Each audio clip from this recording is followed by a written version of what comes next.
as you're required to do from the minimum standard of media rating research, but do that and extend it beyond the 11 months that they require, and extend it through the completion of our investigation into Russia's interference in the 2016 election. Will you commit to keeping those records during the duration of our investigation? We will keep all relevant records to this investigation and provide them to the committee, yes. Same goes for Twitter. Thank you. Yes. And as for all three of you, can you please name the senior executive who is responsible in your operation for countering state-sponsored information operations? And if you do not have one, please indicate that as well. It's a challenging question because we have a number of people across different teams, including our cyber espionage teams, as well as our trust and safety teams. I would say our chief security officer is one such person. Another person would be the head of our trust and safety team. Then we also have separate teams at YouTube who work in these areas. So I take it you have not designated an individual as part of your executive team who's responsible specifically for state-influenced operations. I will take responsibility for that, Senator. Okay, I appreciate that. That role, there's two people filling that role at Twitter. The first is our general counsel. I'm currently our acting general counsel, so currently it is me. But also our head of our Twitter product, the Twitter product that we all use, has taken responsibility for safety, abuse, and information quality on the platform. So I feel like that's directly related to your question.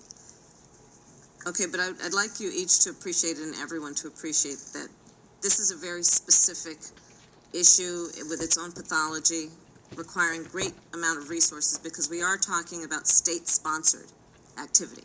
This is not about an individual conducting this activity and then you need to review it.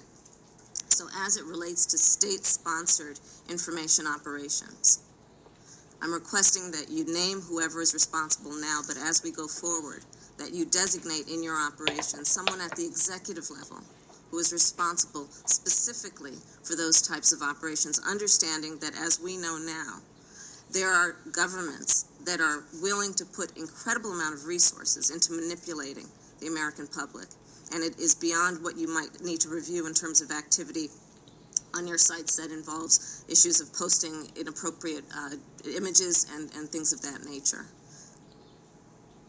Mr. Stretch. Senator, we have a chief security officer and a threat intelligence team that's acutely focused on this threat. I will take responsibility for our overall response to this threat. And how many of your employees are dedicated to addressing state-sponsored operations? Specifically, and if there aren't, please follow up in terms of what you're prepared to dedicate to that.